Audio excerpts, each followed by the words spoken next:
Mino Line Media presents the Business First Podcast. Hi all, and welcome to a new episode of Business First with Sonia Aline. I am your host, and today I have one of my oldest and dearest friends in the studio. This is going to be a masterclass on PR and staying the course. He is a master PR aficionado, magician. He is the author of several books, including What's Your Excuse? Ask Angelo, an inside look at the entertainment industry from a PR guru. And his latest is Before I Let You Go, Life Lessons from an Industry Guru. His company is Double Exposure Media Relations, and this man has worked with so many different people, including Dionne Warwick, Mtume, Robert Cool Bell, Mary J. Blige, and many of the Uptown artists, Tyrese, Music Soul Child, Whitney Houston. I mean, I could go on and on. He's worked with other business people and organizations, and he's here to talk about how he's been able to maintain 45 plus years in the business. Welcome, Angelo. Oh, Sonia, it's all my pleasure being with you, and it's so good to be with you, to hear you, to see you, and love you equally. Oh, it's always a pleasure having you here. I always say you and I kind of grew up in this business. When I met you, you were operating out of your mom's basement, developing shows in Newark, New Jersey, and went on to have a fabulous office right in the heart of Midtown Manhattan and on 7th Avenue. And you've gone through trials and tribulations, ups and downs, but you've always been able to maintain your business. You've always been able to be there for your clients. And what would you say is your center in terms of what keeps you going forward no matter what happens or what comes your way? You know, Sonia, I have to really say that I have to give honor to God. God is the first in my life. He's my support system. He's my best friend. He's my only friend. When it comes down to gearing me and motivating me and giving me the energy and the insightfulness to continue. You spoke very much about my business of some 55 years of being in the entertainment business with PR and management. I have filed bankruptcy twice. These are the hurdles that you go through. And I remember clearly, distinctly, like it was yesterday. I remember calling my mother on the phone and saying to my mother, you know, Mom, I have to move. And I said, I lost my money because I invested a lot of money into a lot of films that I was producing along with some of our artists. And she said, what are you talking about? She said, I'm in the middle of cooking my greens. She's talking about her collard greens. She was cooking and preparing for going to church. And she said, when did you started this in the house, right? I said, yeah. She said, in the basement. I said, yes, Ma, I did. She said, I want you to pack up those boxes, find you another place, and continue your business. And I thought it was the coldest thing that anyone could say. But she gave me that maturity pill with a glass of water to tell me to grow up. And these are the challenges that you're going to have in life. You're going to be up. See, the key thing is that I never ever rode the escalator or the elevator. I took the steps, step by step by step, and I learned the path of righteousness in this business. That there were so many demons around. You had to excuse yourself from the demons and folks that you truly did not know. And you had to get with those people that were going to be supportive to who you are and love you for who you are and to keep you moving and motivating you. That's exactly what I did. So when we moved off of 7th Avenue, we moved to 5th Avenue. Smaller office from 19 employees to 9 employees. But you keep the flavor and you keep the energy, the flavor of your business going and the flavor of your business going. So it was never a give up. I could never think about giving up because it takes the same energy to give up as it is to continue. It's not about winning every race. It's about staying in the race. Eventually you will win. And that's the key thing that I want people to understand. You can't give up on you. So you have to apply and believe in yourself. I tell myself each and every single day, Sonia, that I'm romantically in love with Angelo Ellerbee. I love me some me. In order for me to love me, I have to inspire and give myself that kind of energy and insightfulness to continue to go on. So in order for me to love myself, I can then love you. I can tell you how I want to be loved. I can tell you what the motivation of my love is all about. I'm in the entertainment industry, and I know what it's all about. It's gangster to the ninth degree. And if you don't conform and understand what it is and what it's going to take for you to continue the process, you're going to be at a failure. And so I just took the science of the industry, understanding what it was all about. And you can't be one-dimensional. You have to have many sides of who you are, your mannerisms, your conversation, your relationships. And what the key factor on relationships become very important. Those are the door openers. The relationships are the door openers. Those are the people that's going to allow you to enter into their world, be rediscovered. I worked for this incredible man by the name of James Mtume. I did these fashion shows in the city of Newark, and I was very much into this deprived community. And I really wanted to enhance the community with education, with the performing arts.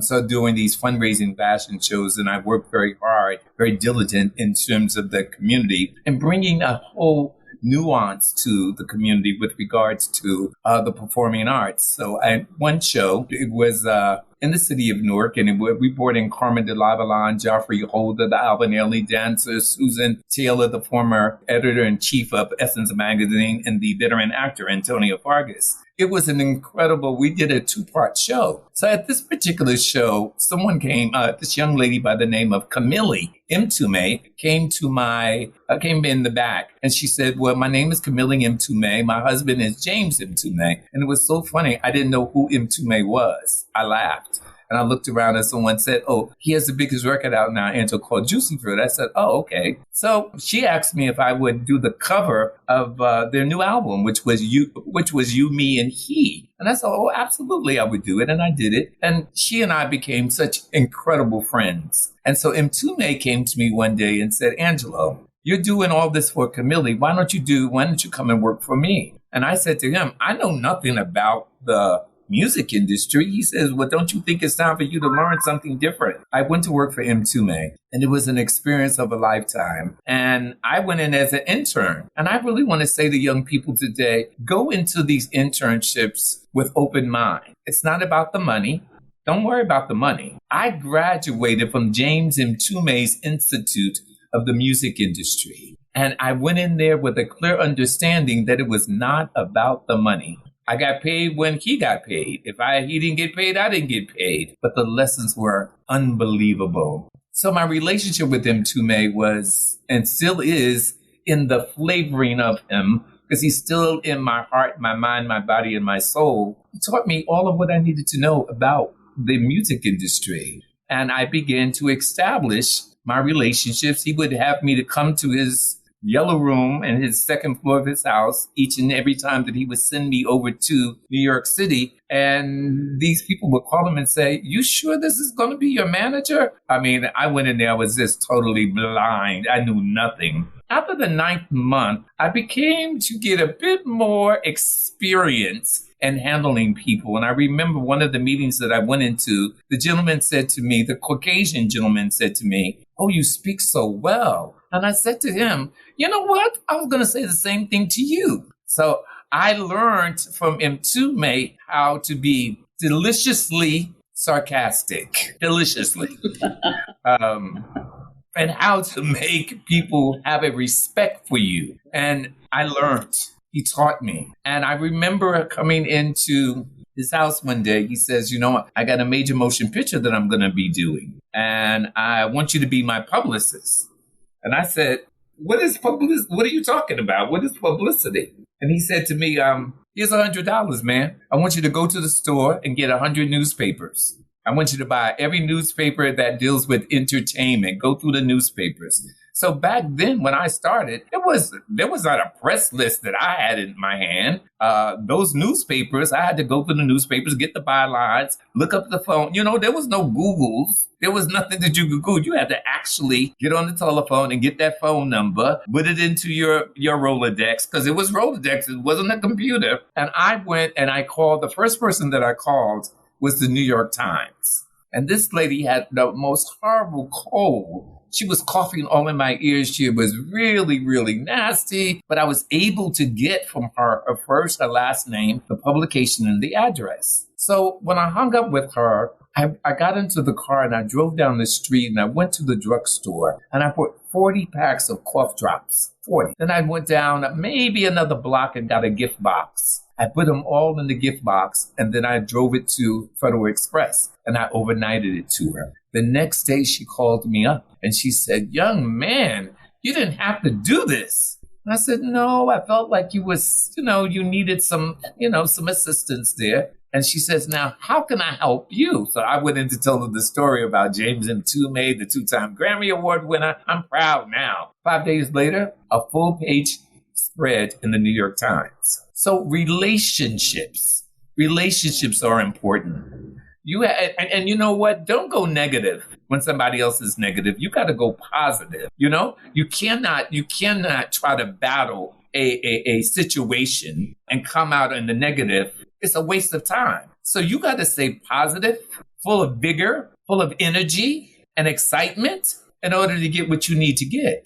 And so that was somewhat of my journey. You said a lot there, but there were two things specifically that wrapped into everything is when you talked about understanding the science of the entertainment industry, Yes. like understanding how things move, the egos, right? What people needed, how it was important to see everybody, and the relationships. I mean, those are the two things that can transcend whatever industry that you're in terms of having a basic foundation for how you have success at work.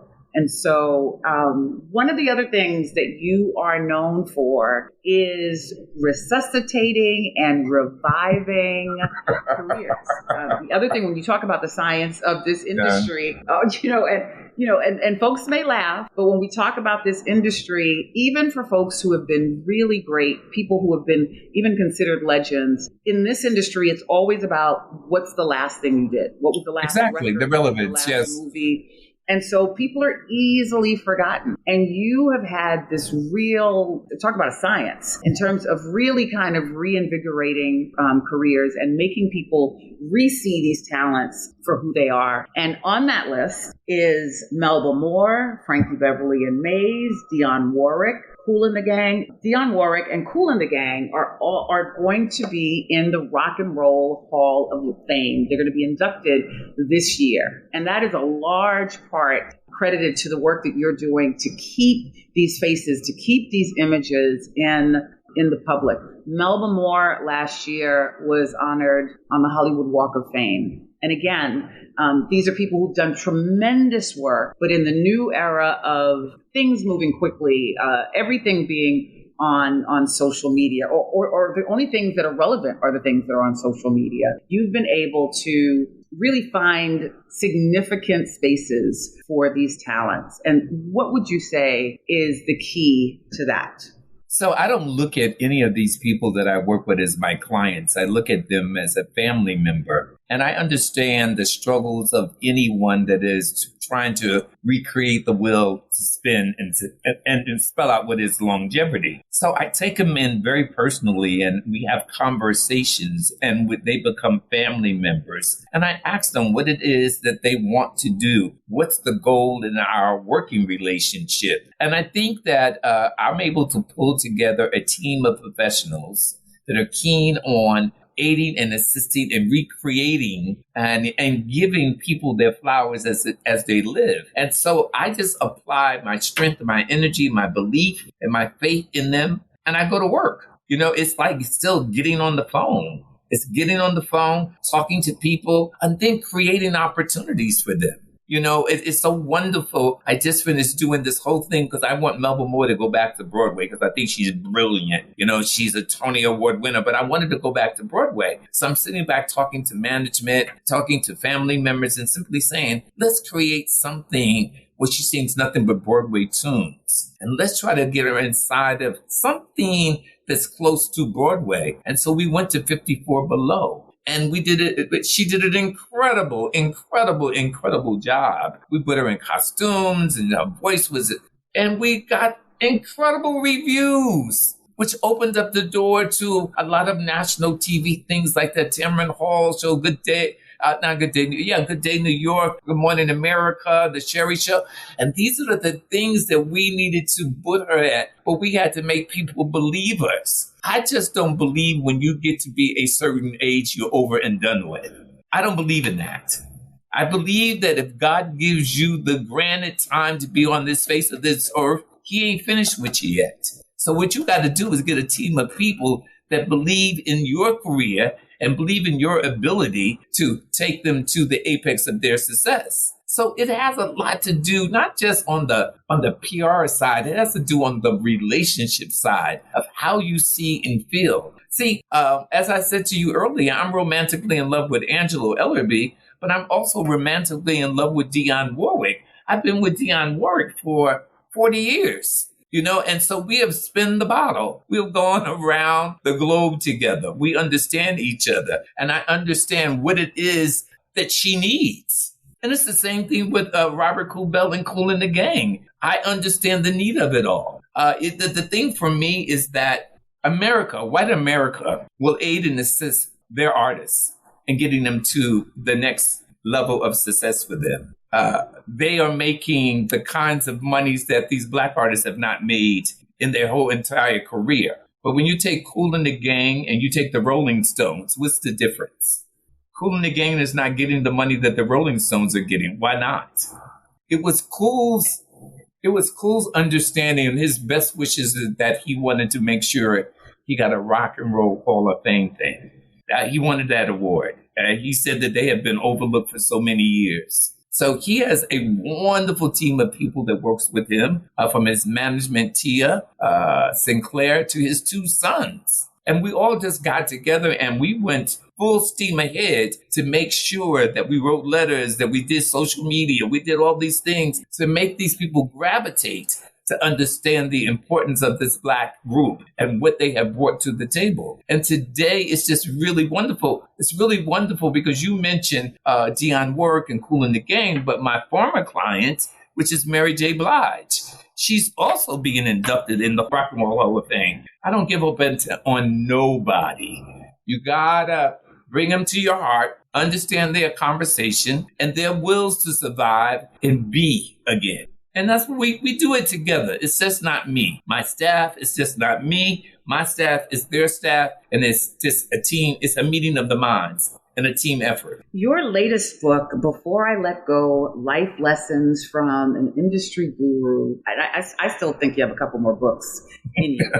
Thank you, Sonia. But what is it about this book that you would like people to take away? What was the purpose? What was the drive for creating this book? The drive for the book for me was, as I've grown older, I have an appreciation for life. And I think that people who are less fortunate than I don't get a chance. And I believe very much in the work of God. My book is not written, it's a template to my life story, growing up in the city of Newark, growing up in a single family home, a mother with an 8th grade education, a waitress. It was really important for me to understand the give back. And I've had 2 sisters that have been addicted to drugs. And I look back and I simply say, how can I leave jewels? What can I leave for that lay person, for that incarcerated person? What can I leave for the HIV victim? What can I leave for the homeless individuals? What can I leave for the domestic violence person? I wanted to leave them just nuggets of truth and honesty, to tell them this is what my life has been. And I made it from Newark, New Jersey, from the '68 riots to the racism and being gay. It goes on and on and on and on. If I can endure these things, so can you. If you've been incarcerated and you come out of jail, you would just think that they have absolutely no life after that. And I'm saying that you do. And so that's what this book is about. It's about having appreciation of life. It's a book of inspiration and motivation to tell people that, you know what? God gave you the mere ingredients of life. He said that you were great, greater, and you're going to work towards being the greatest because you're my child. And I think that we all go to church. And I asked the question, why do we go to church? Because we all sinners and we all ask for some kind of forgiveness. And in this, I think that all of these people that I just mentioned deserves another chance of life. And I just want them to get up out of the bed and say thank you every single morning to God, motivate them, stimulate them, put them in a direction where they can go and take care of them and start loving themselves and having an appreciation for love and understanding the importance of, you know what? I want them just to have an understanding of the importance of life. Life is a gift, and we need to appreciate the gift of life. That's what the book is about. The book is not available right now, but it is available for pre-order. There are stories that you tell about your mom. And, I've heard a lot of the stories that you've talked about, the lessons that you've learned from your mom, which, when they were happening, and I think a lot of us feel that way, like she was too tough or that she wasn't compassionate. But your mom gave you a lot of jewels, a lot of insight that has made you the person you are today. Very true. Please share some of that. My mother, wow. I remember so vividly that when I was growing up, my mother used to take her telephones to work with her. She would unplug them and put them in her bag and take them to work. And as I grew older, I asked my mom, I said, now you got to remember, I had 4 sisters and 2 brothers and myself, right? And then it was my mother. So there's 8 people living in this apartment. And so as I grew older, I asked her, I said, Mom, why did you take your phones to work with you every day? She said, because I wanted you all to have a phone. If it's 8 people in the house and everybody's jumping on the phone, it's going to get disconnected, right? But when she would come home, she would plug the phone back in so that we would be able to use the phone. My mother was very starch and very firm with contributions into the family. She believed that everybody needed to be contributors to this family. And that meant from me being the youngest to the oldest. When I was 16 years old, she put a note on my bed and simply said, your rent will be $600 a month. And I said, Mom, are you serious? $600? You got to pay rent. And I'm like, Mom, but $600. Well, she said to me, you're designing these clothes. You're making your money. What are you doing with them? You need to have the responsibility of an adult. And so it's $600 a month. My mother, I was late. Sonia, I was late for rent one month. And I went into my room and there was nothing in my room. So I went to my mother and I said, Mom, where is my... She said, oh, you don't live here. You live in the backyard. You live in the backyard. I said, Mama, you're late with the rent. So I went and got the $600 and I gave it to her. She said, now you want to understand something. When you grow older, you should never be late with your rent, never be late with your bills. You should always be responsible. If you commit to doing something, then you have to see it through. That was just her will. My mother's influence in my life enabled me to make millions and millions of dollars. And it's interesting because that can be hard to hear, right? That can be very hard to hear. And so again, like I said, people might hear some of these stories and be like, wow, like your mom was that tough? Was that hard? But over these years, there have been so many benefits. I mean, I have the benefit of knowing you and of hearing some of these stories. And I know that they sound tough. I don't know if I would have survived that. I think that was part of what has made you survive. Well, when she would give these examples to me and I would go through the examples, you know what she would say to me? I love you. I love you. And she didn't want to get it confused. Don't confuse this with my love for you. And then I start to understand that these were just tools of survival. She wanted me to understand this is what you must go through as a growing adult.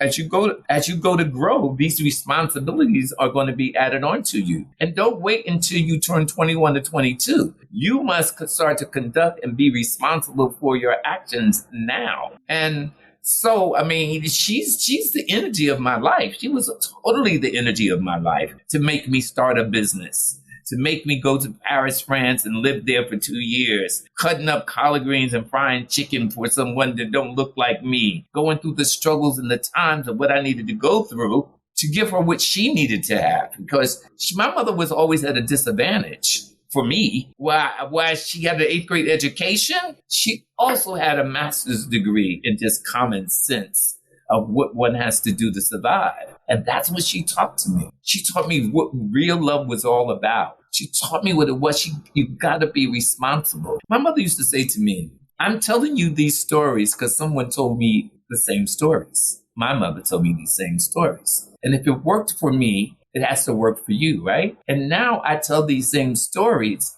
to all of these young people that I go to meet, that I go to work with.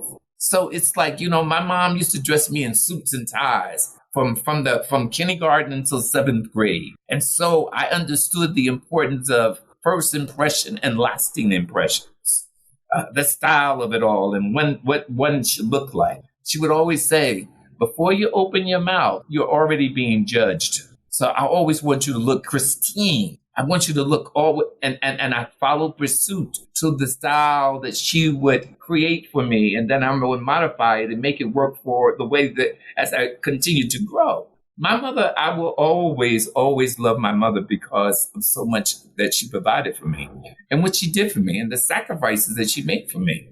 And you've taken a lot of that and used it as part of your training in the business. You had very stern expectations for your clients in terms of not just how they performed on stage, but how they showed up for interviews, how they showed up for lunch meetings, how they showed up for dinner meetings. Yeah, I created a 24-week artist development program, which taught my clients the who, what's, when's, where's, and why's. I always want my clients to sit their craft to the side and deal with the business of music. I wanted them to know about their expenditures. I wanted them to pay their taxes. So we would get accountants in for them. We would get lawyers in for them if they were unable to comprehend the contractual understandings. I wanted them to understand the importance of the commitment that they have made to the record company and to themselves. Choreography classes, diction and speech. We went through the whole gamut. I remember when I worked with Mary J. Blige, it was very important for me to go through this 24-week artist development program with her. And if you remember back in the days of the early 90s, it was tragedy hitting tragedy. And so I really wanted to reshape her and mold her. Because what I go to do, Sonia, is not a cup of instant coffee. I don't drink instant coffee. I drink brewed coffee. And I wanted her to understand what I was doing and working with her. It was not about instant responses or instant reactions. I now see that what I've taught her over the many years, that brewed coffee worked. The brewed coffee gave her what she needed to have. She is and was an Oscar-nominated actress. An actress. This girl from Mount Vernon, New York, in the projects. She demands a certain salary at this point. So it's not about things that are instant. See, I say there's a difference in being ambitious and being ambitious. And I think the latter is what she turned into be, is ambitious. And understanding what you put in is what you get out. So Angelo, like I said, the book is available for order. Where can people find all of your books, but most importantly, this one that will be newly released? I'm so excited that I'm working with a African-American company. The sister's name is Jermaine Miller, and the company is called HOV Publishing. So it's HOVpublishing.com.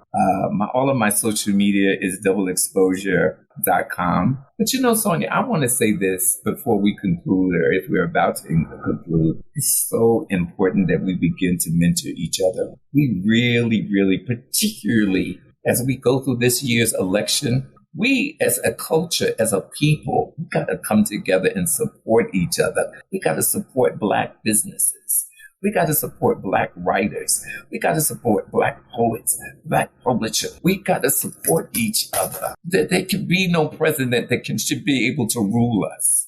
We need to have our own. You have to I can't stress the importance of Black people coming together and being committed to each other, to mentor each other, to care for each other. It's so very important in these times. you have done that throughout your 50 plus years in the business. You've groomed a lot of people in the business. You have sourced Black talent. You have sourced Black businesses to execute some of your biggest programs and some of your biggest celebrities. And so you are a great example of that. And you are 100% right. We have to stop looking outside of ourselves for everything, because we have so much within our own communities, and we do have to start supporting each other a lot more and a lot better. Yeah, I agree. Totally agree. Are there more books? I think you have. I think you have a Lessons from My Mom. I like that. I like that, Sonia. I think you have one. I really, really like that. I think that, it's going to make me rethink my decisions here. Horizon for you. Well, I am pleased to announce that BET will be doing a special on this book. They're also going to be doing a documentary on my life, and they're looking to turn it into a weekly series. And I'm excited about all of that. But, I think my next graduation in my career goals is going to go into film and TV. I like directing. I have an understanding of the importance of production. And so we're just going to throw it out there, ask God to bless it, and see what comes from it. I'm glad you mentioned the documentary. Tell us a little bit more about that. Well, it's really funny because I was in the middle of a negotiation for one of my clients, and I'm talking to these people from BET. And so the girl said to me, "Hold on one second." And so she kept me on hold for 5 minutes. And she came back. She said, "Are you the Angelo Ellerbee?" I said, "I don't know about the Angelo Ellerbee, but I am Angelo Ellerbee." And she said, "Can I call you tomorrow?" And I said, "Sure." She said, "But I want my partner to be on the phone." I said, "Okay, it's not a problem." So me and my director of publicity, they sent her the Zoom link, and they simply said, "Would you consider us doing a special on the book?" Because we really believe. I sent them, I think, 2 chapters of the book, and they said, I sent them the chapters, and you came back and she said, "This is incredible. 6 decades of music." She said, "You've done opera, you've done gospel, you've done reggaeton, you've done reggae, you've done R&B. And I said, "Yeah, kind of have." She said, "You've done films, you've done that." And so she said, "I think that this would be so great for so many young people." And so they sent me the proposal, they sent me the storyboards, they sent me everything, and I said yes. So that's why I share in the excitement of what's going on in my life at this particular point. I'm still out here working as if I was 20 years old, because I believe in a work ethic. I don't believe that you should get relaxed. I can never, ever define what success is. I don't know what it is. I'm thankful each and every single day of my life that I get the opportunities to live life. I've become accustomed to a certain way of living, and God is continuing to bless me. So those are the uphill future things that I'm looking to do. That is very admirable about these books and these talks that you have done. You have worked with so many different people. All the dirty on a lot of stuff. And it's never been about that for you. It's never been about revealing the inside truth. It's never been about, let me really tell you what's going on with this person. You've worked with Uptown Talent. You've worked with, so many different folks that are in the news right now. And they're in the news because everyone's telling a new story about, what they saw or what they experienced when they were with these particular people. And so it can be lucrative, right? It can be very lucrative for you because you have firsthand experience, firsthand knowledge with a lot of folks. But it's never been about that for you to tell the dirt on. You've always wanted to tell the truth about what's going on in the industry, but you've never really focused on the dirt. And that's a very admirable part of your journey. And I would suggest that is also a big reason for the longevity. I appreciate that. You know what I'm saying? Confidence and confidentiality. The truth can never be on strike, but I will never ever, because they come to me they come to talk to me and entrust in me. I don't care what goes down. I'm not spilling the beans. I'm not telling your story. That's childish. And I'm consciously aware of where I go and who's going to be where I go. You understand? So you understand what your climb is and what you're trying to climb to. Don't come back 3 years or 5 years later talking I'm becoming accusatory. You got to understand where you're going, why you're going, what you're going to get from where you're going.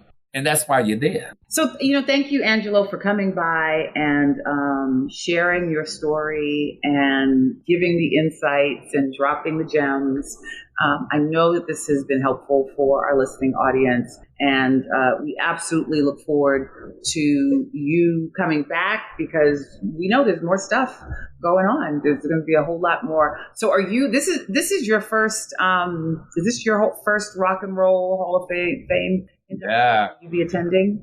Yeah. And it's so wonderful. I was talking to Miss Warwick today, and she said to me, I don't want to hear it. You will be with me. Because I was supposed to be with her on the Kennedy Center's honor, and I was supposed to be sitting next to her. And I was going through whatever I was going through, and I didn't go. She said, well, I tell you what, this time you will be there because I will come and pick you up, put you in my car, drive you to the airport. I want you there. So I'm excited about being there for her and for Cool and also for Mary. I'm excited. And that's always been interesting too. Like that part doesn't excite you. All of the fanfare, you work to make it happen. But that stuff never really is the exciting part for you. It's the execution. It's always about the execution. Yes. It's not the it ain't about me. It's about them. Getting to rub shoulders with or showing. Yeah. And I think that's another big lesson for anyone listening in business, that is the most important part of your business is the client, is the customer, is the person that you are serving, that it's not really about you. No, it's not about me at all. It's about togetherness, but it's not about me. Yeah. Thank you, Angelo Ellerbee. Listen, Sonia, I thank you. Business First. I love the name of your show. I wish you nothing but great, great, great, great, great success. You're such a wonderful sister. And may you be blessed, encouraged, and uplifted. Thank you for being here. And thank you all for listening. We'll be back again next week with another great guest. Take care. The Business First podcast is hosted and produced by Sonia Aline. Executive producer Ken Johnson. Find the Business First podcast on Apple Podcasts, Stitcher, Spotify, Odyssey, iHeartRadio, Amazon Music, TuneIn, or wherever you get your podcast. On social media on IG at business_first_podcast. Follow the Mean Old Line Media Podcast Network on IG at Mean Old Line Media. Get the Mean Old Line Media app in the App Store or Google Play. The Business First Podcast is a Mean Old Line Media production.